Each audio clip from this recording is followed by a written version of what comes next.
আমরা এখন এসেছি পুরীর ওঙ্কারেশ্বর শিব মন্দিরে।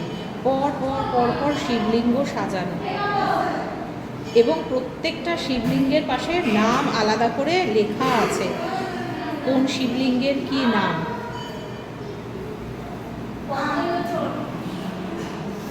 দুর্দান্ত লাগছে।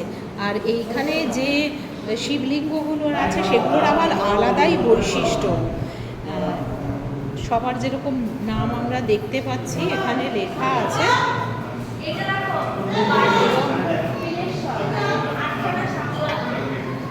এবার যেরকম এখানে হচ্ছে এই নীল রং বলে নীলকণ্ঠ মহাদেব, যেমন পঞ্চলিঙ্গেশ্বর, যজ্ঞেশ্বর, বেলপাতা আছে বলে বেলেশ্বর। এই শিবলিঙ্গের কালার আলাদা বলে অর্ধনারীশ্বর। দুর্দান্ত সুন্দর, দুর্দান্ত।